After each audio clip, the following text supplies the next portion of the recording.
right, you guys, I have been playing Venom and Spider-Man in Separation Anxiety. This was published by Acclaim for the Super Nintendo. There's also a Genesis version of the game. Oh, and pay no attention to the alphabetical order of the games around me, okay? I've got a lot of cleaning up to do. I've been checking this game out. I loved Maximum Carnage, which this is a sequel to, and one of the things that they did to rectify one of the misgivings about that terrific brawler is this time they let you play as both Spider-Man and Venom together. So you can play co-op and fight your way through hordes of life force bad guys and robots and a lot of different symbiote bad guys that you're going to meet along the way, trying to take down Carnage ultimately.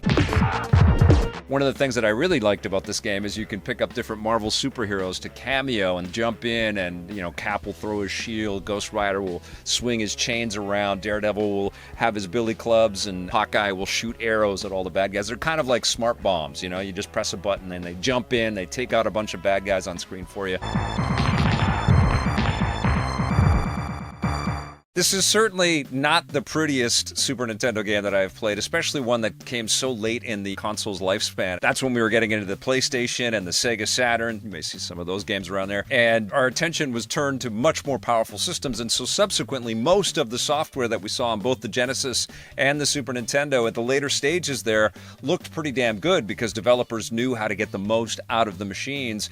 And this game isn't really a showcase for the artistic qualities of software creations who put the game together. It's an okay looking game.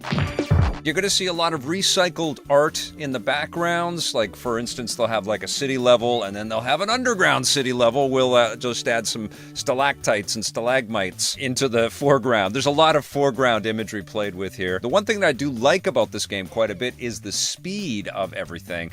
Everything moves very fluidly and very quickly, punching and kicking, and then web slinging, and then grappling different characters, and maybe zipping out a web line and pulling two characters in and headbutting them.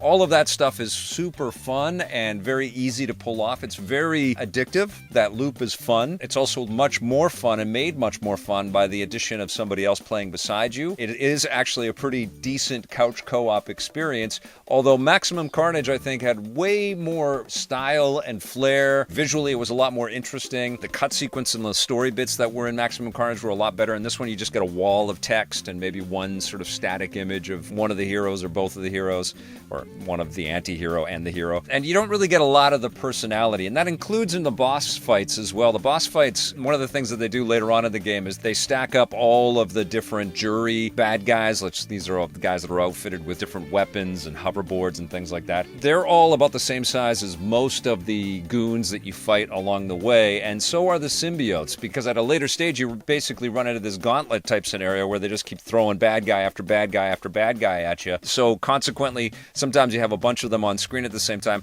and that removes a little bit of that sense of wonder and that sense of accomplishment at defeating somebody that's much tougher and cooler looking than the rest of the hordes of enemies. And there's so much repetition in the character models all the way through. I mean, you'll get different life force soldiers, but they're just color variations basically. So maybe you get a white and green one, maybe you'll get an orange and red one, maybe you'll get a blue one for a little while.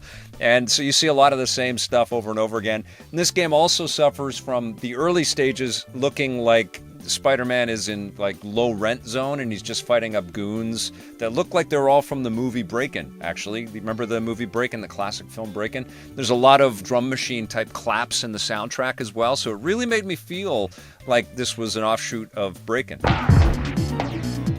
You know, generally the music is actually pretty fun and this is pretty high energy. You're going to hear a lot of the same kinds of themes repeated and looped over.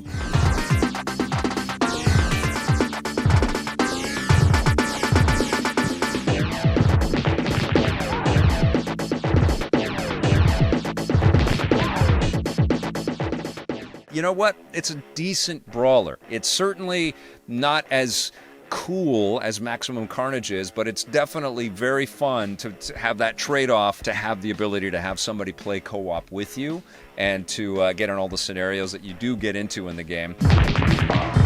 You know what? I like this game. It's not the best brawler, it's not the best superhero game, but I still had fun and I enjoyed playing it with my daughter for a while too. I'm going to give Separation Anxiety a 7.5 out of 10.